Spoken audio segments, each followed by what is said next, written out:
എൻ്റെ പേര് കുഞ്ഞുമോൾ സുനിൽ. വൈപ്പിൻ പുതുവൈപ്പിൽ നിന്ന് വരുന്നു. ഇത് 2022 ഫെബ്രുവരി 22 ഞാൻ ആദ്യമായി ഉടമ്പടി എടുത്തത്. ഇതെൻ്റെ രണ്ടാമത്തെ സാക്ഷ്യമാണ്. കഴിഞ്ഞ ജൂലൈയിൽ ഞാൻ എൻ്റെ ഭർത്താവിന് അറ്റാക്ക് വന്ന് ഒരു സാക്ഷ്യം പറഞ്ഞതാണ്. അന്ന് വന്ന് ഞാൻ മാതാവിനോട് പറഞ്ഞിട്ടുണ്ടായിരുന്നു, എൻ്റെ വീട് ജപ്തിയാണ്, ഞാൻ അടുത്ത പ്രാവശ്യം സാക്ഷ്യം പറയാൻ വന്നെങ്കിൽ പട്ടയം കൊണ്ടുവന്ന് സാക്ഷ്യം പറയുള്ളൂ എന്ന് മാതാവിനോട് പറഞ്ഞിട്ടുണ്ടായിരുന്നു. അതും ഞാൻ ആ നടയിൽ നിന്ന് മുട്ടയിൽ നിറങ്ങി വന്ന് സാക്ഷ്യം പറയുമെന്നാണ് മാതാവിനോട് പ്രാർത്ഥിച്ചത്. അതെനിക്ക് സാധിച്ചു തന്നു മാതാവ്. 2022 ഈ ബാങ്കുകാർ വന്ന് എൻ്റെ വീട്ടിൽ ജപ്തി നോട്ടീസ് ഒട്ടിച്ചു, ബോർഡ് ഒട്ടിച്ചു. അപ്പോൾ പൈസ അടക്കാൻ പറ്റണ്ടായിരുന്നില്ല. 30 ലക്ഷം രൂപയും 30,11,000 രൂപ അടക്കണമെന്നാണ് പറഞ്ഞത്. അതിന് ഞങ്ങൾ കേബിൾ ടി വി നടത്തുന്നതാണ് 3 പേരും കൂടെ. അപ്പോൾ 3 പേരും കൂടി പാർട്ട്ണർഷിപ്പ് ഇത് വിരിഞ്ഞപ്പോൾ ഞങ്ങൾ കൊള്ളൂലാത്ത ഏരിയയിൽ നിന്ന് പൈസ അടക്കാൻ പറ്റാത്തൊരവസ്ഥയായി. അപ്പോൾ അതുകൊണ്ടാണ് ഞങ്ങൾക്ക് അടക്കാൻ പറ്റാതിരുന്നില്ല. അങ്ങനെ ഈ കഴിഞ്ഞ ജനുവരിയിൽ 25 ജനുവരിയിൽ ബാങ്കുകാർ വന്ന് ഭയങ്കര പ്രശ്നം ഉണ്ടാക്കി. വക്കീലൊക്കെ വന്ന് ഞങ്ങളെ ഇറക്കാനായിട്ട് വന്നു. അങ്ങനെ ഞങ്ങളുടെ അവിടുത്തെ ആൾക്കാരൊക്കെ കൂടി ഭയങ്കര പ്രശ്നമായിരുന്നു. അപ്പോൾ ഞങ്ങളുടെ അടുത്തുള്ള ആൾക്കാരൊക്കെ കൂടി വന്നിട്ട് ഒപ്പിട്ട് കൊടുത്ത് 25 മാർച്ച് 25 10 ലക്ഷം അടച്ചില്ലെങ്കിൽ ഞങ്ങൾ വീട്ടിൽ നിന്ന് താക്കോൽ കൊടുത്ത് പുറത്തിറങ്ങണമെന്നാണ് ബാങ്കുകാർ പറഞ്ഞത്. 25 ആയിട്ടും ഒരുപാട് പേരോട് അന്വേഷിച്ച്, പക്ഷെ പൈസ കിട്ടിയില്ല. 25 ഈ ഞങ്ങൾ നേരിട്ട് ബാങ്കിൽ വിളിച്ച് പറഞ്ഞു, സാറേ ഞങ്ങൾക്ക് പൈസ ഒന്നും ഒത്തിട്ടില്ല, ഞങ്ങൾ താക്കോൽ തന്ന് ഞങ്ങൾ ഇറങ്ങാമെന്ന് പറഞ്ഞു. അപ്പോൾ ബാങ്കുകാർ പറഞ്ഞു 4 ദിവസം കൂടി ഞാൻ നീട്ടിത്തരുന്നു, 29 പൈസ അടക്കണമെന്ന് പറഞ്ഞു. അപ്പോൾ ഞാനിങ്ങനെ ഉടമ്പടിയിൽ ഞാൻ എൻ്റെ മക്കളും കൂടെ എല്ലാ ദിവസവും ഉടമ്പടിയിൽ ഉപ്പിട്ട് വിശ്വാസ പ്രമാണം ചൊല്ലി പെരക്ക് ചുറ്റും തളിക്കുമായിരുന്നു. ഉടമ്പടി തൈലം കുരിശു വരച്ച് വാതിലിലൊക്കെ കുരിശു വരയ്ക്കുമായിരുന്നു. അമ്മയുടെ ഒരു പ്രത്യക്ഷീകരണത്തിൻ്റെ സാക്ഷിയായി എൻ്റെ കുടുംബത്തെ ഉയർത്തണമേ, അല്ലെങ്കിൽ അമ്മയുടെ മോനെ മഹത്വപ്പെടുത്താൻ എനിക്ക് പറ്റില്ലല്ലോ അമ്മേ. ഞാൻ അമ്മയുടെ 2022 തുടങ്ങി അമ്മയുടെ അടുത്ത് വന്നല്ലേ, എല്ലാവരും അമ്മയെ കുറ്റപ്പെടുത്തൂലേ, അത് എന്നിലൂടെ ഒരു സാക്ഷിയാക്കി അമ്മ ഞങ്ങൾ ഉയർത്തണമെന്ന് പറഞ്ഞു. അങ്ങനെ 28 രാത്രി ഞാനൊരു ചേട്ടനെ ചെന്ന് കാണുകയാണ്. അപ്പോൾ ആ 2:30 മണിക്ക് ചെന്നപ്പോൾ, രാത്രിയല്ല ഉച്ചയ്ക്ക് ചെന്നപ്പോൾ ആ ചേട്ടൻ ഉണ്ടായിരുന്നില്ല. അപ്പം ഞാൻ അവിടെ നിന്ന് ഉപ്പിട്ടിട്ട് പ്രാർത്ഥിച്ചു, മാതാവേ ഇനി എന്നെ പെരുവഴിയിൽ ഇറക്കാൻ അമ്മ അനുവദിക്കരുതേ എന്ന് പറഞ്ഞിട്ട് ആ ചേട്ടനെ 7 മണിക്ക് വരുമെന്ന് പറഞ്ഞു. ഞാനും എൻ്റെ ഭർത്താവും കൂടി 7 മണിക്ക് ചെന്ന് ചേട്ടനോട് ചോദിച്ചപ്പോൾ ആ ചേട്ടൻ ഒരു രേഖയും കൂടാണ്ട് 10 ലക്ഷം രൂപ ഞങ്ങൾക്ക് എടുത്തെന്ന്. ഈ പട്ടയമാണ് ഞാൻ അമ്മയുടെ അടുത്ത് ഞാൻ കൊണ്ടുവന്ന് സാക്ഷ്യം പറയണത്. എന്നെ വീട്ടിൽ നിന്ന് ഇറക്കാൻ എൻ്റെ മാതാവ് എന്നെ അനുവദിച്ചില്ല. അതുകൊണ്ട് ഞങ്ങൾ ബാങ്കിൽ ചെന്നപ്പോൾ ബാങ്കുകാരും പറഞ്ഞു, അവർ ഭയങ്കര സങ്കടമാണ്. ബാങ്കുകാർ പറഞ്ഞു അവർക്ക് കണ്ണൊക്കെ നിറയണേ, ഞങ്ങളും മാതാവിനോടും പ്രാർത്ഥിച്ചിട്ടുണ്ടായിരുന്നു നിങ്ങളുടെ പട്ടയം എടുപ്പിക്കാനായിട്ടെന്ന് പറഞ്ഞു. അപ്പം പിന്നെ എന്തോ പ്രൊസീജിയറൊക്കെ ഉണ്ട്. അപ്പോൾ സാധാരണ ബാങ്കിൽ നമ്മൾ പട്ടയം വെച്ചിട്ടുണ്ടെങ്കിൽ പൈസ അടച്ചാൽ അന്ന് തന്നെ കിട്ടില്ല. ഞാൻ മാതാവിനോട് പറഞ്ഞിട്ടുണ്ടായിരുന്നു, അമ്മയെ മാതാവേ ഞാൻ മുട്ടയിൽ നിറങ്ങി വന്ന് അമ്മയോട് പറയാമെന്നല്ലേ പറഞ്ഞേക്കണം, എത്രയും പെട്ടെന്ന്. അപ്പോൾ എനിക്ക് ഈ പട്ടയം കൂടി തന്നോട്ടാന്ന് പറഞ്ഞിട്ടുണ്ടായിരുന്നു. അപ്പോൾ അമ്മ എനിക്ക് അന്ന് തന്നെ ഈ പട്ടയം ബാങ്കുകാർ തന്ന് ഞങ്ങളെ വിട്ടു. പിന്നെ എന്തൊരു ചിലവുകളുണ്ട്, ഇതൊക്കെ നമ്മുടെ പേരിലാക്കണമെങ്കിൽ കുറച്ച് ചിലവുകളുണ്ട്. ബാങ്ക് മാനേജർ പറഞ്ഞ്, സുനിൽ ഇനി പൈസ ഒന്നും അടക്കണ്ട, ഞാൻ എൻ്റെ ചിലവിൽ എൻ്റെ റിസ്കിൽ നിങ്ങൾക്ക് അതെല്ലാം പ്രൊസീജിയറും ചെയ്തു തരാമെന്ന് പറഞ്ഞു. ഇപ്പം ഞാനിത് 11ാമത്തെ എൻ്റെ പുതുക്കലാണിത്. കഴിഞ്ഞ പുതുക്കലിന് ഞാൻ വന്നപ്പോൾ മാതാവിനോട് ഞാൻ പറഞ്ഞു, അമ്മ മാതാവേ ഞാൻ ഒരുപാട് നാളായാലും അമ്മയുടെ അടുത്ത് ഇങ്ങനെ വന്നത്, അമ്മയൊന്നും എനിക്ക് എടുക്കാനൊരു അനുഗ്രഹം തരുമോയെന്ന് ഞാൻ ചോദിച്ചു. അപ്പോൾ അതും പറഞ്ഞിട്ടുണ്ട് ഞാനിവിടെ വന്നത്. അപ്പോൾ എൻ്റെ 270 നമ്പറായിരുന്നു. 270, അതിന് മുമ്പ് 10 വെച്ചാണ് വിളിച്ചുകൊണ്ടിരുന്നത്. 260 ആയപ്പോൾ അവർ 20 പേരെ വെച്ച് വിളിച്ച്. അപ്പോൾ 260 കഴിഞ്ഞ് 280 പേര്. അപ്പം ഞാൻ പറഞ്ഞു, എനിക്ക് കിട്ടൂലല്ലേ അമ്മനൊന്നും എടുക്കാൻ എനിക്കൊരു ആഗ്രഹം കൊണ്ട് ഞാൻ പറഞ്ഞതാണെന്ന് പറഞ്ഞു. പക്ഷേ അന്ന് എടുത്തപ്പോൾ എനിക്ക് മാതാവിനെ എടുക്കുവാനുള്ള കൃപ എനിക്ക് തന്നു. അപ്പോൾ മാതാവ് എന്നെ പെരുവഴിയിൽ ഇറക്കാൻ എന്നെ അനുവദിച്ചില്ല. ഇത് ഏറ്റവും വലിയ സാക്ഷിയാണ്. എനിക്ക് എത്ര പറഞ്ഞാലും പെരുവഴിയിൽ ഇറങ്ങാണ്ട് എൻ്റെ അമ്മനെ പരിപാലിച്ചു. അത് ഞങ്ങൾ അത്രയും, എൻ്റെ മക്കളും എല്ലാവരും അത്രയും പ്രാർത്ഥനയാണ് നടത്തണത്. കൊന്തയെന്ന് വെച്ചാൽ ഈശോൻ്റെ അമ്മയുടെ ചെവിക്കല്ല് പൊട്ടിയിട്ടുണ്ടാവും. അതുപോലെയാണ് ഞാൻ എൻ്റെ അമ്മയുടെ ഈശോയോട് ഞാൻ പ്രാർത്ഥിച്ചത്, എന്നെ ഇറക്കാൻ അനുവദിക്കല്ലേ എന്ന്. പിന്നെ പിന്നത്തെ ഉടമ്പടിയിൽ രണ്ടാമത്തെ ഉടമ്പടി എൻ്റെ മോന് 3 സപ്ലി ഉണ്ടായിരുന്നു. അപ്പോൾ അത് മക്കൾക്ക് ഭയങ്കര വിശ്വാസത്തോടെ പ്രാർത്ഥിക്കണം. ഞാൻ അവരോടും അമ്മയോട് പറഞ്ഞിട്ടുണ്ട്, എൻ്റെ മക്കളുടെയും ഭർത്താവിൻ്റെ വിശ്വാസം നീ ഒരിക്കലും നശിക്കാൻ വരുത്തല്ലേന്നും ഞാൻ പറഞ്ഞിട്ടുണ്ടായിരുന്നു. ആ 3 സപ്ലി എഴുതി എൻ്റെ മോൻ എല്ലാ വിഷയങ്ങൾക്കും പാസ്സായി. പിന്നെ മൂന്നാമത്തേത് എൻ്റെ ഭർത്താവിന് കഴിഞ്ഞ പ്രാവശ്യം ഞാൻ പറഞ്ഞിട്ടുണ്ടായിരുന്നു, സാക്ഷ്യം പറഞ്ഞതാണ്, ബ്ലോക്ക് വന്ന് 3 ബ്ലോക്ക് ഉണ്ടായിരുന്നു. 2 ബ്ലോക്ക് എടുത്ത് മൂന്നാമത്തെ ബ്ലോക്ക് 80% അപ്പോൾ അത് 1 മാസം കഴിഞ്ഞ് എടുക്കണമെന്ന് പറഞ്ഞത്. അപ്പോൾ അതിനു മുമ്പ് ഞാൻ ഇവിടെ ഒന്ന് മാതാവിനോട് സാക്ഷ്യം പറഞ്ഞിട്ടുണ്ടായിരുന്നു, എൻ്റെ അമ്മ ഇനി അത് ബ്ലോക്ക് ആൻജിയോപ്ലാസ്റ്റി ചെയ്യാൻ അനുവദിക്കലേന്ന്. അപ്പോൾ അതുപോലെ ഞാൻ പ്രാർത്ഥിക്കുമ്പോൾ 3 കുരിശ് വരച്ച് ഉടമ്പടി തൈലം ഉപ്പും തേനും എല്ലാ ദിവസവും രാവിലെ ഞങ്ങൾ 4 പേരും വെള്ളത്തിൽ കലക്കി കുടിക്കും. ഈ ഉടമ്പടി തൈലം രാവിലെയും വൈകിട്ട് ഞാൻ തേക്കുമായിരുന്നു. അതിന് ഡോക്ടറെ കൊണ്ടുപോയി കാണിച്ചപ്പോൾ അത് 80%-ൽ 65% ബ്ലോക്ക് മാറി. ഇനിയിപ്പോൾ ബ്ലോക്ക് ആൻജിയോഗ്രാം ചെയ്യേണ്ടെന്ന് പറഞ്ഞു. മരുന്ന് കഴിച്ചാൽ അതിന് മരുന്ന് കഴിക്കേണ്ട, ആകെ ഒരു മരുന്നിൽ തീർക്കാമെന്ന് പറഞ്ഞു. പിന്നെ എന്ത് വെച്ചാൽ ഞങ്ങൾ ഒരുപാട് ഭക്ഷണത്തിനാണെങ്കിലും എല്ലാത്തിനാണെങ്കിലും ഭയങ്കര ബുദ്ധിമുട്ടാണ്. എൻ്റെ 2 മക്കളും ഒരു ബർത്ത്ഡേ വന്നാലോ ഒരു ക്രിസ്മസ് വന്നാലോ ഒരു ഇത് വന്നാലോ ഒന്നും ഒരു ആഗ്രഹവും എൻ്റെ മക്കൾ ഞങ്ങളുടെ കുറവുകളും എല്ലാം അറിഞ്ഞ് എൻ്റെ മക്കൾ ഞങ്ങളുടെ ഒപ്പം നിന്ന് എനിക്ക് തന്ന ഈശോയുടെ മക്കളാണ്. അതുകൊണ്ട് ആ മക്കളോട് ഞാൻ എത്രയും നന്ദി പറഞ്ഞാലും മതിയാവില്ല. എല്ലാ പ്രശ്നങ്ങളിലൂടെ എൻ്റെ മക്കൾ എന്നെ കൂടെ സാക്ഷി നിൽക്കുകയാണ്. ഞാൻ അമ്മയോട് എൻ്റെ കാരുണ്യ പ്രവൃത്തി എന്ന് വെച്ചാൽ പത്രം പ്രേക്ഷിത പ്രവർത്തനം പത്രം കിട്ടിക്കഴിഞ്ഞാൽ പിറ്റേ ദിവസത്തേക്ക് ഞാൻ വെക്കില്ല. ഞാൻ എൻ്റെ അനുഭവങ്ങൾ പറഞ്ഞ് എല്ലാ വീടുകളും കയറി ഇറങ്ങി ഞാൻ പത്രം കൊടുക്കും. പിന്നെ ആഴ്ചയിൽ ശനിയാഴ്ച ദിവസം 10 പേർക്ക് ഞാൻ തന്നെ ചോറ് വെച്ച് കൊടുക്കും. പിന്നെ അഥവാ എനിക്ക് കൊടുക്കാൻ പറ്റില്ലെങ്കിൽ ഞാൻ പൈസയായിട്ട് കൊടുക്കും. പിന്നെ അനാഥ മന്ദിരങ്ങളിൽ പോയി പിള്ളേർക്ക് വൈകുന്നേരമുള്ള ചായക്കടികളൊക്കെ ഉണ്ടാക്കി കൊടുക്കും, മേടിച്ച് കൊടുക്കും. പിന്നെ പ്രാർത്ഥനകളൊക്കെ എന്ന് വെച്ചാൽ കൂടുതൽ ശക്തിപ്പെട്ടെന്നാണ് പറഞ്ഞത്. പിന്നെ ഞാനൊരു പാട്ട് പാടാൻ, ഇന്നലകൾ തന്ന വേദനകൾ നിൻ സ്നേഹമാണെന്നറിഞ്ഞില്ല ഞാൻ. ഇന്നലകൾ തന്ന വേദനകൾ നിൻ സ്നേഹമാണെന്നറിഞ്ഞില്ല ഞാൻ. നിൻ സ്വന്തമാക്കുവാൻ മാറോടു ചേർക്കുവാൻ എന്നെ ഒരുക്കുകയായിരുന്നു. നിൻ സ്വന്തമാക്കുവാൻ മാറോടു ചേർക്കുവാൻ എന്നെ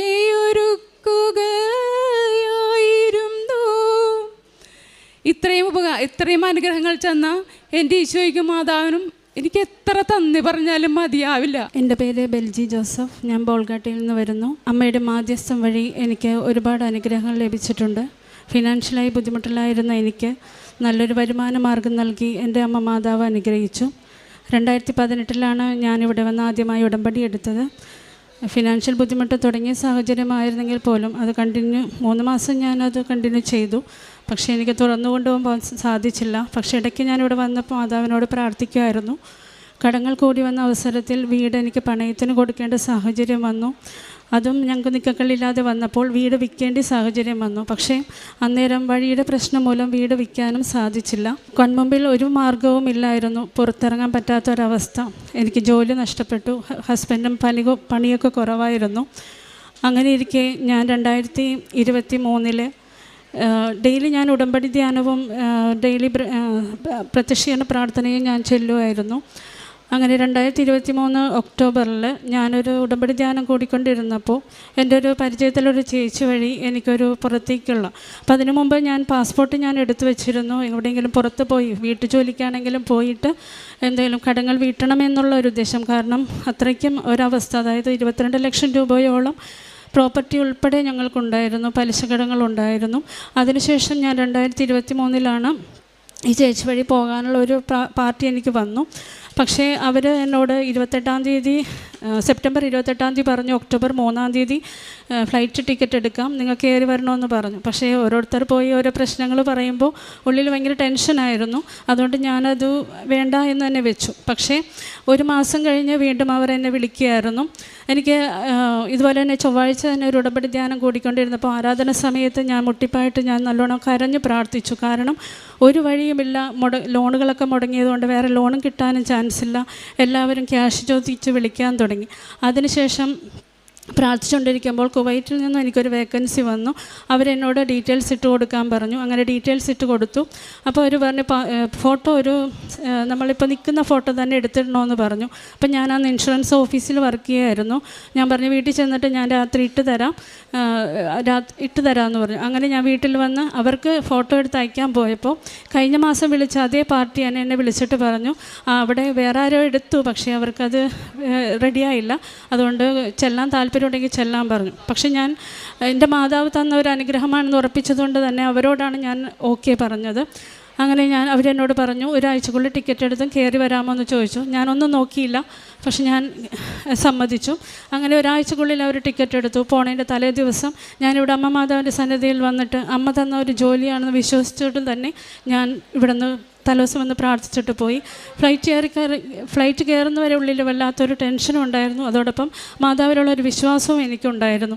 അങ്ങനെ ഞാൻ ഫ്ലൈറ്റ് ഇറങ്ങി ചെന്നു. നല്ലൊരു ഭവനം, അതായത് നമ്മളിപ്പോൾ ഒരു വീട്ടുജോലിക്ക് പോയ ഒരു ആളുകൾ പറയുന്നതനുസരിച്ച് അവരുടെ കഷ്ടപ്പാടും ദുരിതമൊക്കെ പറയുമ്പോൾ നമുക്ക് ഒരുപാട് സങ്കടം വരുന്നുണ്ട്. പക്ഷേ എനിക്ക് എൻ്റെ സ്വന്തം വീട് പോലെ, എൻ്റെ സ്വന്തം കൂടിപ്പിറപ്പ് പോലെ, സ്വന്തം മക്കളെപ്പോലെ എന്നെ നോക്കാനും എന്നോടൊപ്പം നിൽക്കാനുള്ള ഒരു ഫാമിലിയേക്കാണ് എൻ്റെ അമ്മ മാതാവ് എന്നെ വിട്ടത്.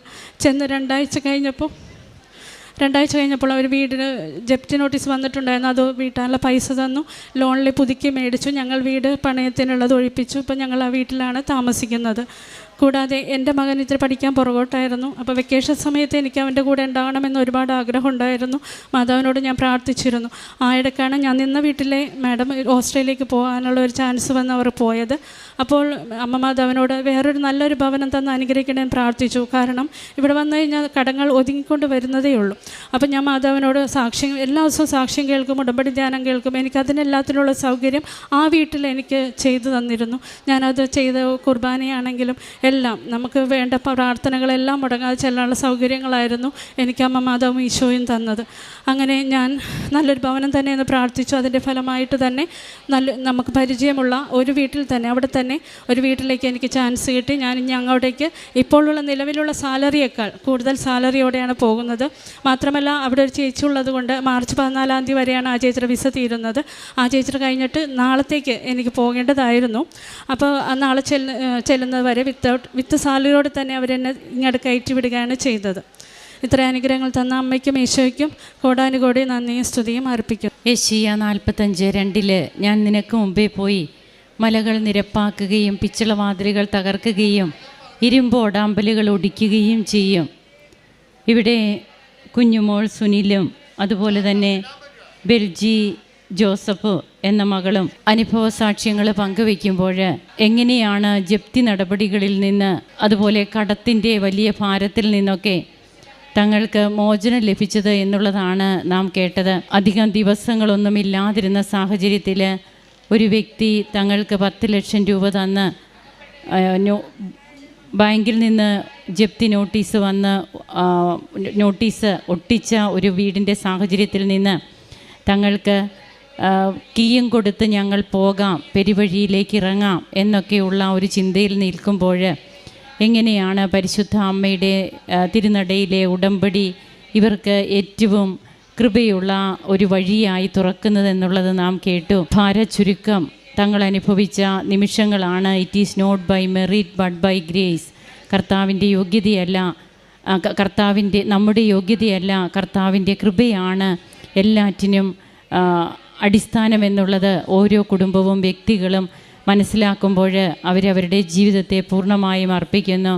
കൃപാസന പത്രം കൊടുക്കുവാനും കാരുണ്യ പ്രവൃത്തികളൊക്കെ ചെയ്യുവാനും തങ്ങൾക്ക് എത്രമാത്രമാണ്, അതുപോലെ തങ്ങളുടെ കുടുംബം ഒന്നിച്ചുള്ള പ്രാർത്ഥന, എല്ലാറ്റിനും നന്ദി പറയുന്ന ഈ മക്കളോടൊപ്പം നമുക്കും കരങ്ങളടിച്ച് ദൈവത്തെ സ്തുതിയായിരിക്കട്ടെ. എൻ്റെ പേര് കസിയ വിൽഫ്രഡ്. ഞാൻ വരുന്നത് UK നിന്നാണ്. ആദ്യം തന്നെ മാതാവിനും ഈശോയ്ക്കും 1000 നന്ദി പറയുന്നു. ഇത്രയും നാൾ ഞങ്ങൾ നടത്തിയതിനും കൂടെ നടക്കുന്നതിനും. ഇതെൻ്റെ 3ാമത്തെ സാക്ഷ്യമാണ്. ഈ തിരുനടയിൽ, ഈ വേദിയിൽ തിരിച്ചും വരാനും ഇതുപോലെ നിങ്ങളുടെ മുമ്പിൽ നിൽക്കാനും അനുവദിച്ചതിന് മാതാവിന് ഇനിയും നന്ദി പറയുന്നു. ആദ്യം തന്നെ പറയട്ടെ, 2020 എനിക്ക് ലിംഫോമ ഡയഗ്നോസ് ആയത്. അതിൻ്റെ സാക്ഷ്യം ഞാൻ പറഞ്ഞതാണ്. ഇപ്പോൾ എനിക്ക് കംപ്ലീറ്റ് സൈൻ ഓഫ് ആയി. ഇതെല്ലാം കഴിഞ്ഞു. അവർ പറഞ്ഞു ഇനി അങ്ങോട്ട് ചെല്ലണ്ട, എന്തെങ്കിലും ഉണ്ടെങ്കിൽ ചെന്നാൽ മതി എന്ന് പറഞ്ഞു. അതിന് മാതാവിന് 1000 നന്ദി പറയുന്നു. ഈ അപ്പോയിൻമെൻറ്റ്സ് എനിക്ക് വരുമായിരുന്നു, ലെറ്റേഴ്സ്, ബിക്കോസ് അവിടെ നമുക്ക് എല്ലാം നെഗറ്റീവാണെന്ന് പറഞ്ഞാലും കൂടിയും അവരുടെ റഡാറിൽ നമ്മളെപ്പോഴും ഉണ്ടാവും. സോ അവർ നമ്മളെപ്പോഴും ചെയ്തുകൊണ്ടിരിക്കും. അപ്പം മാതാവ് കൂടെ വന്നു, എനിക്കത് ശരിയാക്കി തന്നു. ഇനി എന്നോട് അങ്ങോട്ട് ചെല്ലണ്ട എന്ന് പറഞ്ഞു. അതായത് എനിക്ക് ലിംഫോമ ആയിരുന്നു. അപ്പം ഞാൻ കീമോ, റേഡിയേഷൻ എല്ലാം എടുത്ത ഒരാളാണ്. അപ്പം അതിന് സാധാരണ പനി വന്നു കഴിഞ്ഞാൽ നമ്മൾ 10 ദിവസം കഴിഞ്ഞ് കഴിഞ്ഞാൽ നമ്മൾ ഹോസ്പിറ്റലിൽ നിന്ന് ഡിസ്ചാർജ് ആവില്ലേ, അതുപോലെ നമ്മൾക്ക് ഇങ്ങനൊരു അസുഖം വന്നു കഴിഞ്ഞാൽ പെട്ടെന്ന് ഡിസ്ചാർജ് ആവില്ല. അപ്പം നമ്മൾ പെട്ടെന്ന് അവർ ഡിസ്ചാർജ് ആക്കുന്നതിന് പകരം നമ്മളിങ്ങനെ ഫോളോ അപ്പ് ക്ലിനിക്കൽസും അപ്പോയിൻമെൻറ്റ്സും ബ്ലഡ് ടെസ്റ്റും എല്ലാം തരും. അവിടെ എസ്പെഷ്യലി UK ഇതെല്ലാം ഭയങ്കര സ്ട്രിക്റ്റായിട്ട് അവർ ഫോളോ ചെയ്യുന്നൊരു കാര്യമാണ്. എപ്പോഴും എനിക്ക് ലെറ്റർ വരും, എനിക്ക് പോകാൻ മടിയാണ്. ഒബ്വിയസ്ലി ആ കോറിഡോറിൽ കൂടി നടക്കുമ്പോൾ തന്നെ നമുക്ക് ആ ഒരു യു വിൽ ഫീൽ ദാറ്റ്, ആ ഒരു വൈബാണ്. അപ്പം ഇപ്രാവശ്യം ഞാൻ പോയത്, എനിക്ക് പത്രവും എല്ലാം തീർന്നു പോയിട്ടുണ്ടായിരുന്നു. സാധാരണ ഞാൻ അപ്പോയിൻമെൻറ്റ്സിന് പോകുന്നത് മാതാവിൻ്റെ പത്രം കൊടുക്കാനാണ്. കാരണം മാതാവ് പറയും, നീ എന്തിനാ ടെൻഷൻ അടിക്കണത്, ഞാനില്ലേ കൂടെ, നീ പത്രം കൊടുക്കാൻ വേണ്ടി പോണ പോലെ നീ പോ എന്ന് പറയും. മലയാളം പത്രമാണെങ്കിലും ഞാൻ പ്രാർത്ഥിച്ചിട്ട് ഇംഗ്ലീഷുകാർ അവരിയ്ക്കുന്ന രോഗികൾക്കൊക്കെ കൊടുത്തിട്ടുണ്ട്. ഇപ്രാവശ്യം എനിക്ക് പത്രം ഇല്ലായിരുന്നു. പകരം ഞാനൊരു ചെറിയ A4 ഷീറ്റ് കീറി ചെറിയ പേപ്പേഴ്സാക്കി ഞാൻ അതിനകത്ത് ദൈവവചനം എഴുതി എല്ലാവർക്കും കൊടുക്കുക ചെയ്തത്. അത് ഈ ഡോക്ടർ എന്നെ സൈൻ ഓഫ് ആക്കി ഡോക്ടർക്കും ഞാൻ കൊടുത്തു. അതിനുശേഷം ഞങ്ങൾ പോന്നു. ഇതിൻ്റെ കൂട്ടത്തിൽ എനിക്ക് പറയാനുള്ളത്, ആ സമയത്ത് എനിക്ക് റൈറ്റ് ബ്രസ്റ്റിൽ ഒരു ചെറിയ ലീഷൻ ഉണ്ടെന്ന് അവർ കണ്ടുപിടിച്ചായിരുന്നു. അതായത് 2020 ആ സമയങ്ങളിലായിരുന്നു മമ്മിയും ഡാഡി ഇവിടെ അച്ഛനെ കണ്ട് പ്രാർത്ഥിക്കാൻ വന്നത്. ആ സമയത്ത് ദ മൊമെൻറ്റ് ദേ ലാൻഡ്, ഇവിടെ വന്നപ്പോഴത്തേക്കും എനിക്ക് അവിടെ കംപ്ലീറ്റ് ഹീലിംഗ് ഫീലായിരുന്നു. ദ വെരി നെക്സ്റ്റ് ഡേ അവർ എനിക്ക് ഒരു ഫുൾ ബയോപ്സി ചെയ്യാൻ വേണ്ടി ഗൈനക്കോളജി ഡിപ്പാർട്ട്മെൻറ്റിൽ സർജൻ്റെ അപ്പോയിൻമെൻ്റ് ഉണ്ടായിരുന്നു. അതിനുവേണ്ടി പോയപ്പം അവർ പറഞ്ഞു ഇതിൻ്റെ ഒരംശം പോലും അവർക്ക് അവിടെ കണ്ടുപിടിക്കാൻ പറ്റിയില്ല. കാരണം അവർ പറഞ്ഞു ഇത് അവിടെ ഇല്ലല്ലോ. ആ ഡോക്ടർ ചോദിച്ചത് ഇന്നും എൻ്റെ കാതിലുണ്ട്, നിങ്ങൾ എവിടെയാണ് പോയി പ്രാർത്ഥിച്ചത്? ഒബ്വിയസ്ലി നമ്മളെ കണ്ടാലറിയാം നമ്മൾ കേരളത്തിൽ നിന്നാണ്. അപ്പം ഞാൻ മാത്രമല്ല, ഒരുപാട് പേർക്ക് അവിടെ അത്ഭുതങ്ങൾ സംഭവിച്ചിട്ടുണ്ട്. ഞാൻ മാതാവിൻ്റെ കാര്യം ആ ഡോക്ടറോടും പറഞ്ഞു. മാതാവിൻ്റെ നാമം അവിടെ മഹത്വപ്പെട്ടു. മാതാവിന് 1000 നന്ദി. എൻ്റെ കുഞ്ഞിൻ്റെ 3ാമത്തെ ഒരു കുഞ്ഞുണ്ട്. അവൻ എൻ്റെ കരഞ്ഞത് കാരണം കാറിലിരിക്കുക. അപ്പം അവൻ്റെ ബ്രീച്ച് പ്രസൻറ്റേഷനായിരുന്നു. അപ്പം അവർ പറഞ്ഞു ബ്രീച്ച് പ്രസൻറ്റേഷൻ ആയതുകൊണ്ട് തന്നെ ഹിപ്പ് സ്കാൻ ചെയ്യണമെന്ന് പറഞ്ഞിട്ടുണ്ടായിരുന്നു. ഞാനൊന്നും ഉണ്ടാവില്ലെന്ന് ചോദിച്ചാൽ പോയത്. പക്ഷേ അവർ പറഞ്ഞു ചെറിയൊരു സർജറി വേണ്ടി വരും, കാരണം ബോൾ ആൻഡ് സോക്കറ്റ് ജോയിൻ്റ് ആണല്ലോ നമ്മുടെ ഹിപ്പിൽ. അപ്പം അത് കറക്റ്റായിട്ട് പൊസിഷനിലില്ല എന്ന് പറഞ്ഞു. അപ്പം ഞാൻ ഒരുപാട് തകർന്നായിരുന്നു. അന്നത്തെ രാത്രി ഞാൻ മാതാവിനെ വിളിച്ച് ഒരുപാട് പ്രാർത്ഥിക്കുകയും കരയൊക്കെ ചെയ്തു. അന്ന് രാത്രി തന്നെ, ഞാൻ സ്വപ്നത്തിലാണോ നേരിട്ടാണോ എന്നെനിക്കറിയില്ല, പക്ഷേ ഒരു വലിയ കൈ ഞാൻ അവൻ്റെ ഹിപ്പിൽ കണ്ടതാണ്. ഞാനപ്പം എൻ്റെ ഹസ്ബൻഡിനെ വേഗം വിളിച്ചെണീപ്പിച്ചെങ്കിലും പിന്നീട് ഞാനത് തിരിച്ചും നോക്കിയപ്പം അത് ബ്ലാങ്കറ്റ് ഇരിക്കുന്നത് പോലെ അങ്ങനെ തോന്നി. പക്ഷേ പിന്നീട് സംഭവിച്ചത് വളരെ അത്ഭുതകരമായി. വെരി നെക്സ്റ്റ് ഡേ സ്കാനിങ് ചെയ്യുകയും ഹിപ്പ് നോർമലാണെന്ന് അവർ പറയുകയും എന്തിനാണ് ഈ കുട്ടിക്ക് സർജറി എന്ന് ചോദിക്കുകയും ചെയ്തു. മാതാവിന് 1000 നന്ദി പറയുന്നു. അവൻ മാതാവിൻ്റെ കുഞ്ഞാണെന്നാണ് എല്ലാവരും പറയണത്. ഞാനും അത് തന്നെ വിശ്വസിക്കുന്നു. കാരണം ഇത്രയും വലിയൊരു ഇതിൽ പോയി കൂടി കടന്നിട്ടാണ് മാതാവ് ഞങ്ങൾക്ക് അവനെ ഒരു ഹാപ്പിനെസ്സിന് വേണ്ടി തന്നത്. അപ്പം ഞാൻ ജോലിക്ക് പോകുമ്പം എൻ്റെ ഹസ്ബൻഡാണ് കുഞ്ഞുങ്ങളെ നോക്കുന്നത്. ഇവൻ ടേബിളിൻ്റെ പുറത്ത് കയറിയിരുന്നു കളിക്കുമായിരുന്നു. അപ്പം ഹസ്ബൻഡ് അവിടെ കുക്ക് ചെയ്തുകൊണ്ടിരിക്കുകയാണ്. ഹസ്ബൻഡിന് കാണാൻ പറ്റുന്നുണ്ട്, പക്ഷേ ഒന്നും ചെയ്യാൻ പറ്റുന്നില്ല. He can see in between his falling from the table and then he could also see he was stopping at the middle. Free ഫോളാണ്. അപ്പോൾ അവൻ സ്റ്റോപ്പ് ചെയ്തിട്ട് പിന്നെ അവൻ സ്ലോലി താഴെ വീഴുകയാണ് ചെയ്തത്. ഇത് ഞാൻ ഇപ്പോൾ ഓർത്ത കാര്യം ഞാൻ പറഞ്ഞാണ്. അപ്പം അതിന് മാതാവിന് ഒരുപാട് നന്ദി പറയുന്നു.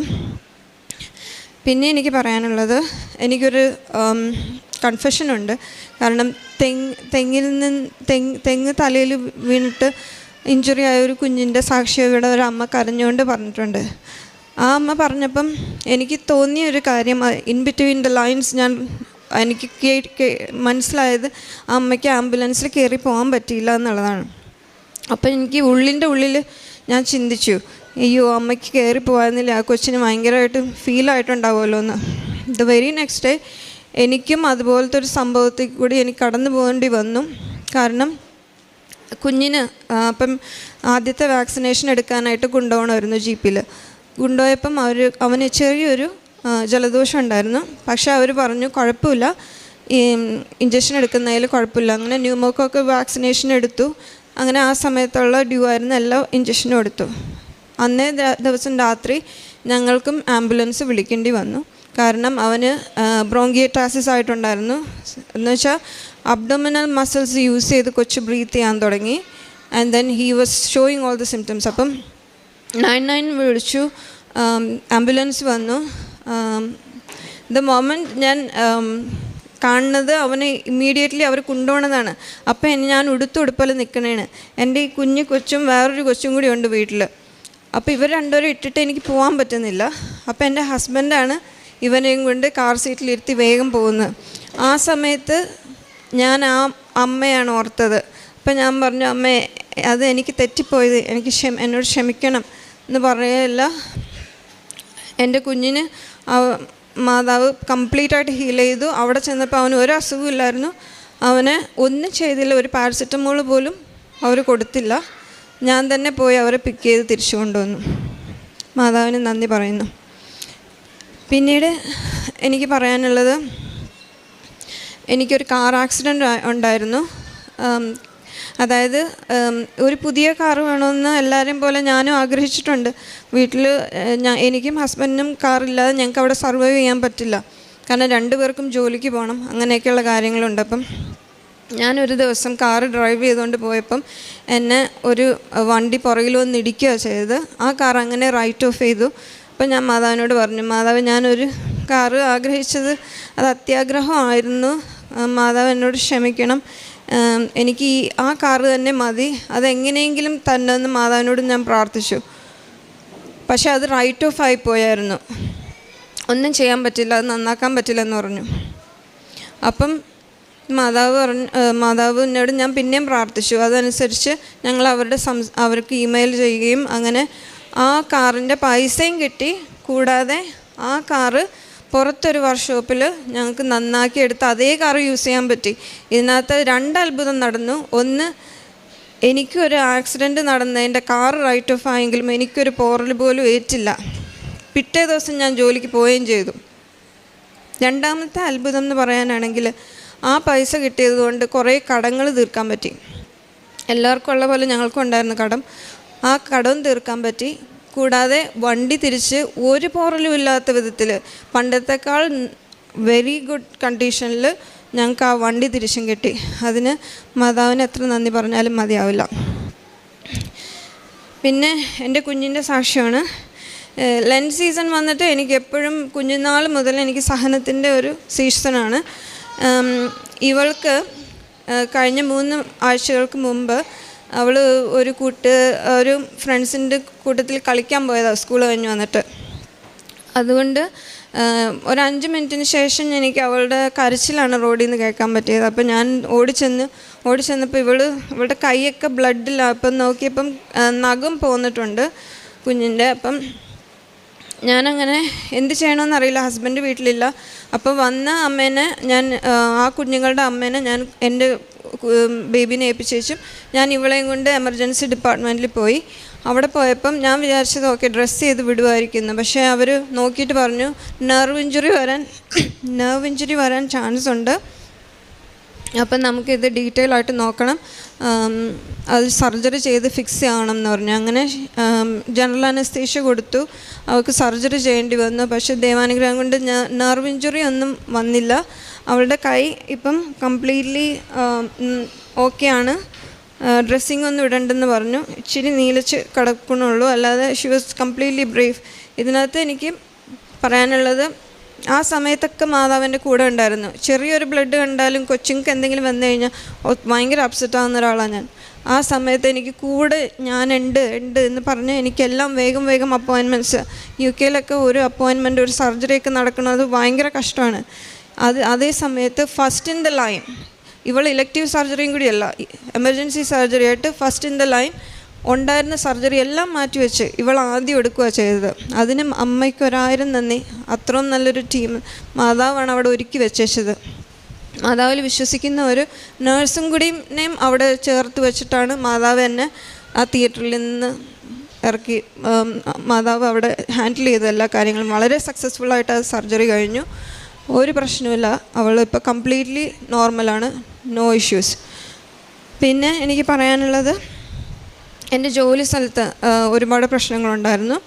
ഞാൻ വർക്ക് ചെയ്യുന്ന വാർഡിൽ അറൗണ്ട് 420 hours ഓവർഡ്യൂ എനിക്കുണ്ടായിരുന്നു. ഒബ്വിയസ്ലി ഇങ്ങനെ ഒരു സിറ്റുവേഷനിൽ കൂടി കടന്നു പോയത് കൊണ്ട് തന്നെ എനിക്ക് പല അവേഴ്സ് ഓവർഡ്യൂ ഉണ്ടായിരുന്നു. അത് ഞാൻ മാതാവിൻ്റെ ഉപ്പ് ഞാൻ ഈ മാനേജറിൻ്റെ സൈഡ് ഡെസ്കിലൊക്കെ വെച്ച് ഞാൻ പ്രാർത്ഥിക്കുമായിരുന്നു. അതവർ റൈറ്റ് ഓഫ് ചെയ്യില്ല എന്നാണ് പറഞ്ഞത്. പക്ഷേ അത് വളരെ അത്ഭുതകരമായി അവരൊരു പാനൽ കൂടി ഡിസിഷൻ എടുത്തു. അത് കംപ്ലീറ്റ്ലി റൈറ്റ് ഓഫ് ആയി. ഇപ്പോൾ എനിക്ക് ഒരു ഓവർഡ്യൂ അവേഴ്സും ഇല്ല. പിന്നെ പല കാര്യങ്ങൾ കൊണ്ടും വർക്ക് പ്ലേസിൽ മാതാവിൻ്റെ പ്രസൻസ് വളരെ എനിക്ക് ഫീൽ ചെയ്തിട്ടുണ്ട്. കാരണം ഞാൻ തുടങ്ങുന്നത് തന്നെ മാതാവിൻ്റെ ഉപ്പ് ആ ഡോറിൽ വരച്ചിട്ടാണ് ഞാൻ ആ ഡോറ് കയറുന്നത്. കാരണം ഞാൻ ആസ് എ ടീം ലീഡ് നമ്മുടെ തലയിൽ ഒരുപാട് പ്രശ്നങ്ങൾ വന്ന്, ഒരു ഫാമിലിനെ ഡീൽ ചെയ്യാനാകട്ടെ, ഒരു ഡ്രഗ് ചെക്ക് ചെയ്യുന്നതായിക്കോട്ടെ, ചെറിയ എറർ മതി നമ്മുടെ തിരക്കിൻ്റെ സമയത്ത് എന്തെങ്കിലും വരാൻ. അതുപോലെ ഒരു സന്ദർഭത്തിൽ ഇൻസുലിൻ ഒരു ചെറിയ ജൂനിയർ ബാൻഡ് 5 എൻ്റെ അടുത്ത് ചെക്ക് ചെയ്യാൻ വന്നാണ്. അപ്പം സാധാരണ ഞാൻ ചെക്ക് ചെയ്ത് അങ്ങ് വിടുക ചെയ്യുന്നത്. പക്ഷേ എനിക്കെന്തോ മാതാവ് ഉള്ളിൽ തോന്നി, നീ അത് ഹോൾഡ് ചെയ്യും, നീ ഫാർമസിസ്റ്റിനോട് പറ, അത് ചെക്ക് ചെയ്യാൻ പറ എന്ന് പറഞ്ഞിട്ട് ഞാൻ പറഞ്ഞു, മോനെ അവിടെ പോയി ചെക്ക് ചെയ്തെന്ന് പറഞ്ഞ് അങ്ങനെ അവനൊരു ഫിലിപ്പീനോ ആണ്, അവൻ പോയി ചെക്ക് ചെയ്തു. അവൻ വന്നിട്ട് പറഞ്ഞു, അയ്യോ ഇങ്ങനെ കൊടുക്കാൻ പാടില്ല, നമുക്ക് അത് വെയിറ്റ് ചെയ്യണമെന്ന് പറഞ്ഞിട്ട്. ആൻഡ് ദെൻ അതല്ലെങ്കിൽ അതൊരു വലിയൊരു നെവർ ഇവൻ്റ് ആയേനെ, അത് അഡ്വേഴ്സ് ഇവൻ്റ് ആയേനെ. അതിൽ നിന്നും മാതാവ് എന്നെ കാത്തു. പിന്നെ പല വിധത്തിലുള്ള കോൺഫ്ലിക്ട്സ് ഉണ്ടാകുമ്പോൾ അതിനകത്തൊക്കെ മാതാവ് ഇടപെട്ടിട്ടുണ്ട്. പിന്നെ കാരുണ്യ പ്രവർത്തനങ്ങൾ പറയാനാണെങ്കിൽ, ഞാൻ വർക്ക് ചെയ്യുന്ന വാർഡിൽ ഉള്ള പേഷ്യൻസിനൊക്കെ ഞാൻ എപ്പോഴും ഞായറാഴ്ചകളിൽ കുർബാന സ്വീകരിക്കാനും ഒക്കെ പള്ളിയിൽ കൊണ്ടുപോകാനൊക്കെ ഞാൻ മുൻകൈ എടുക്കും. ഞാൻ എല്ലാ പേഷ്യൻസിൻ്റെ അടുത്തും പോയി ചോദിക്കും, if you want to receive holy communion. ചില പേഷ്യൻസൊക്കെ നന്നായിട്ട് ചീത്ത പറയും, ഇംഗ്ലീഷുകാരാണ്. എന്നാലും ഒരു കാര്യം ഞാൻ പറഞ്ഞോട്ടെ. കാര്യം പറയാനാണെങ്കിൽ, ഞാനൊരു ദിവസം ഞാൻ ജോലി കഴിഞ്ഞ് വരുമ്പം ഞാനൊരു കുഞ്ഞിനെ കണ്ടായിരുന്നു. ആ കുഞ്ഞിന് ഭയങ്കര പോലെയാണെന്ന് തോന്നിയതുകൊണ്ട് തന്നെ എനിക്കൊരു പത്രം കൊടുക്കണമെന്നുണ്ടായിരുന്നു. പക്ഷേ ഇംഗ്ലീഷുകാരായതുകൊണ്ട് നമ്മളങ്ങനെയൊക്കെ പെട്ടെന്ന് ചോദിക്കാൻ പറ്റില്ല. അപ്പം ഞാൻ മാതാവിനെ ഏൽപ്പിച്ചു ആ കുഞ്ഞിനെ. എന്നിട്ട് ഞാനിങ്ങനെ പോരുക ചെയ്തത്. എന്നിട്ടും എനിക്കൊരു കുറ്റബോധമായിരുന്നു കാറിലിരുന്നപ്പം. അപ്പം എനിക്ക് ഇൻ്റർനെറ്റ് ഫോണിലില്ലാത്ത കാരണം സാധാരണ ഞാൻ മാതാവിൻ്റെ അടുത്ത് സംസാരിക്കും. അപ്പം മാതാവ് എൻ്റെ അടുത്ത് പറഞ്ഞു, ഞാൻ ഏറ്റിട്ടുണ്ട് ആ കാര്യം, നീ പേടിക്കണ്ടെന്ന് പറഞ്ഞു. അപ്പം ഞാൻ പറഞ്ഞു, ഞാനെങ്ങനെ വിശ്വസിക്കുമോ എന്ന് പറഞ്ഞ് ചിന്തിക്കുകയല്ല. മുമ്പിൽ നിന്ന് ഒരു വൈറ്റ് സ്വിഫ്റ്റ് കാർ വന്നു. അപ്പോൾ ഈ കാറിൻ്റെ പ്രകാശത്തിൽ ഇത് ഫുള്ളും ഒരു മഴവില്ലായി. അപ്പം ഞാൻ വിചാരിച്ചു, അയ്യോ ഇത് മഴവില്ലല്ലേ എന്ന് പറഞ്ഞപ്പം മാതാവ് പറഞ്ഞു, ഓക്കെ, ഈ അർദ്ധരാത്രി ഞാനൊരു ശരിക്കുള്ള മഴവില്ല് കാണിച്ചാലും നീ വിശ്വസിക്കില്ല, നീ വേറെ എന്തെങ്കിലും സംസാരിക്കുന്നു പറഞ്ഞു. അപ്പം ഞാൻ പറഞ്ഞു, ഞാൻ നാട്ടിൽ പോകുന്നുണ്ട്. അപ്പം എന്നോട് മാതാവ് ചോദിച്ചു, നിനക്ക് എന്താ കഴിക്കാൻ ഇഷ്ടമെന്ന് ചോദിച്ചു. അപ്പം ഞാൻ പറഞ്ഞു, എനിക്ക് ചോറും ചെമ്മീനും മാങ്ങയിട്ട കറിയാണ് ഏറ്റവും ഇഷ്ടം, അതാണ് എനിക്കിഷ്ടമെന്ന് ഞാൻ മാതാവിൻ്റെ അടുത്ത് പറഞ്ഞു. ആ സംസാരം അങ്ങനെ തീർന്നു. ഞാൻ വീട്ടിലെത്തി കിടന്നുറങ്ങി. രാവിലെ എണീറ്റു. അതിനുശേഷം മമ്മിക്ക് ഞാൻ വിളിക്കുകയാണ്. അപ്പം മമ്മി പറയുകയാണ്, മോനെ ഞാൻ കുറേ നാളായി ഈ കറി ഉണ്ടാക്കിയിട്ട്, ഇന്ന് ഞാൻ നിനക്കിഷ്ടമുള്ള കറിയാണ് ഉണ്ടാക്കിയേക്കണേന്ന് പറയല്. മാതാവ് എൻ്റെ ഉള്ളിൽ ചോദിച്ചു, ഇത് ഞാനും നീയും മാത്രം സംസാരിച്ച കാര്യമാണ്, അത് ഞാനുണ്ട് നിൻ്റെ കൂടെ, അതും കൂടി അറിയിക്കാനാണ് മാതാവിൻ്റെ കൂടെ ഉള്ളത്. ഞാൻ അറിയുന്നില്ലെങ്കിലും മാതാവിൻ്റെ കൂടെ ഉണ്ട്. പിന്നെ മാതാവിൻ്റെ പ്രത്യക്ഷീകരണത്തിൻ്റെ ഭാഗമായിട്ട് ഈ 2 തിരി, പച്ചത്തിരിയും നീലത്തിരിയും എന്തിനാണെന്ന് ഞാൻ എപ്പോഴും ചിന്തിച്ചിട്ടുണ്ട്. എൻ്റെ മൂത്ത മോൻ ഇച്ചിരി എന്താ പറയുക, അവന് ഇതൊക്കെ ഇഷ്ടമാണ്, ക്രിയേറ്റീവ് മെൻറ്റാലിറ്റി ഉള്ളത്. അപ്പോൾ അവൻ ഈ 2 തിരിയും ഉരുക്കിയിട്ട് ഒരു തിരിയാക്കാൻ ശ്രമിച്ചായിരുന്നു. കാരണം ഇതിൻ്റെ കത്തിയ ഭാഗങ്ങൾ ഞാൻ സൂക്ഷിച്ചു വെക്കുമായിരുന്നു, എനിക്കതും കളയാൻ ബുദ്ധിമുട്ടായത് കാരണം. അപ്പോൾ അവൻ അതെല്ലാം കൂടി ഉരുക്കി ഒരു തിരിയാക്കിയപ്പം ആ തിരി മാതാവിൻ്റെ ഈ ഡ്രസ്സിൻ്റെ കളറായിരുന്നു. അതിൽ നിന്ന് എനിക്ക് ഒന്നും മനസ്സിലായില്ല. മാതാവിനോട് ഞാൻ ചോദിച്ചു, ഇതെന്താണ് മാതാവ് ഇതിൻ്റെ അർത്ഥം എന്ന് ചോദിച്ചപ്പം മാതാവ് പറഞ്ഞത്, നീല it's A colour of heaven, അല്ലെങ്കിൽ ആകാശത്തിൻ്റെ നിറമാണ് നീലയെങ്കിൽ പച്ച ഭൂമിയുടെ കളറാണ്. അപ്പോൾ മാതാവ് ഉടുത്തിരിക്കുന്ന ഡ്രസ്സിൻ്റെ മീനിങ് എന്ന് പറയുന്നത് she is Queen of heaven and earth എന്നുള്ളതാണ് എനിക്ക് മനസ്സിലായത്. ഇതിൽ കൂടുതൽ എനിക്ക് വിശദീകരിക്കാൻ അറിയില്ല. മാതാവിനും ഈശോയ്ക്കും ഒരുപാട് നന്ദി പറയുന്നു ഞങ്ങളുടെ കൂടെ ഉള്ളതിന്. Thank you. ലൂക്കായുടെ വിശുദ്ധ സുവിശേഷം 1-ാം അധ്യായം 49-ാം തിരുവചനത്തിൽ, ശക്തനായവൻ എനിക്ക് വലിയ കാര്യങ്ങൾ ചെയ്തിരിക്കുന്നു, അവിടുത്തെ നാമം പരിശുദ്ധമാണ്. മറിയത്തിൻ്റെ സ്തോത്രഗീതത്തിൽ ഉള്ള തിരുവചനങ്ങളാണിത്.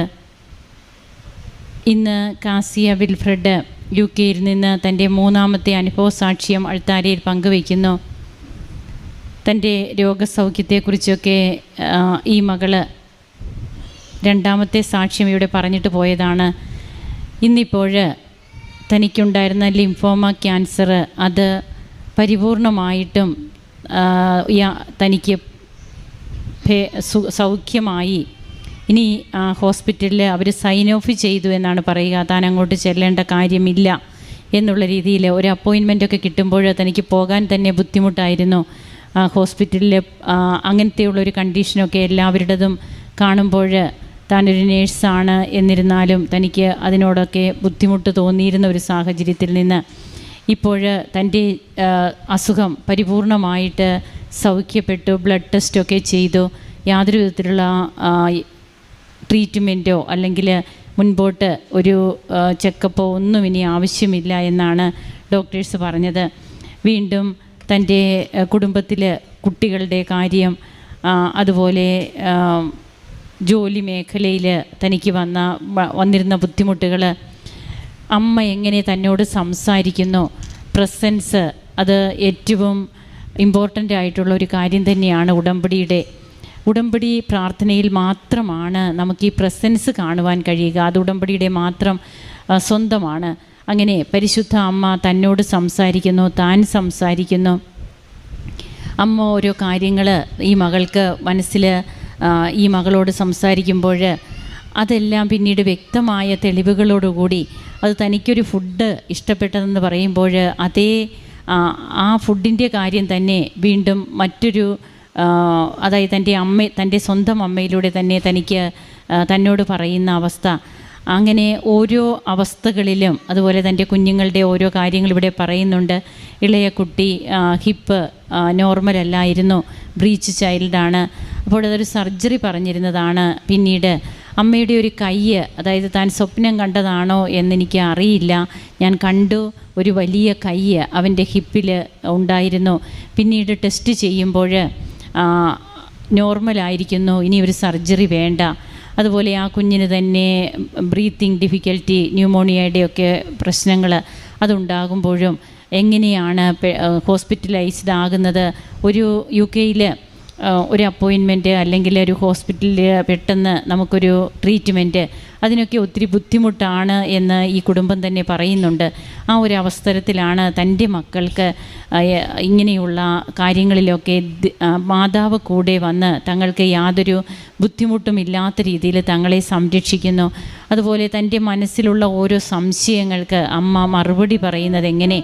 അങ്ങനെ നിരന്തരമായിട്ട് അമ്മയുമായിട്ടുള്ള ഒരു യാത്ര, അത് ഇന്ന് ഈ അൾത്താരയിൽ തനിക്ക് തൻ്റെ 3ാമത്തെ അനുഭവ സാക്ഷ്യം പറഞ്ഞ് ആ യാത്ര എത്രയും ശുഭമാക്കി അമ്മ അവസാനിപ്പിക്കുന്നു. അതായത് ഇവിടം വരെ ഇന്ന് അമ്മ കൊണ്ടുവന്ന് നിർത്തിയിരിക്കുകയാണ്. അതുതന്നെയാണ് തനിക്ക് മുമ്പേ ദൂതനെ അയച്ച് ഞാൻ തന്നെ നിൻ്റെ കൂടെ വരും, ഞാൻ നിന്നെ ആശ്വസിപ്പിക്കുമെന്നുള്ള ഈശോയുടെ വാഗ്ദാനം. ആ വാഗ്ദാനത്തിൽ അമ്മ എങ്ങനെയാണ് അമ്മയുടെ പാർട്ട്, പരിശുദ്ധ അമ്മ അമ്മയുടെ പങ്ക് അമ്മ എങ്ങനെ നിർവഹിക്കുന്നു, അമ്മയിലൂടെയാണ് ഈശോ ഓരോ കുടുംബത്തെയും തന്നിലേക്ക് കൂടുതൽ അടുപ്പിക്കുന്നത്. ഇന്ന് ഈ കൂടെ നിൽക്കുന്ന കുഞ്ഞ്, ആ കുഞ്ഞിൻ്റെ കൈയുടെ കാര്യം, നഖമൊക്കെ ഒത്തിരിയേറെ ഡാമേജ് ആയിരുന്നതാണ് ഒരു കൈയുടെ മൊത്തം. എന്നാൽ അത് പിന്നീട് എത്ര പെട്ടെന്ന് ക്യുവറായി, നേർച്ച വസ്തുക്കളൊക്കെ ഉപയോഗിക്കുന്നു. അങ്ങനെ വളരെ പെട്ടെന്ന് കിട്ടിയ ഒരു സൗഖ്യ അനുഭവമൊക്കെ ആയിട്ടാണ് ഈ മകളിവിടെ വന്ന് നിൽക്കുക. നമുക്ക് നാം കേട്ട തിരുവചനം പോലെ തന്നെ ശക്തനായവൻ എനിക്ക് വലിയ കാര്യങ്ങൾ ചെയ്തിരിക്കുന്നു.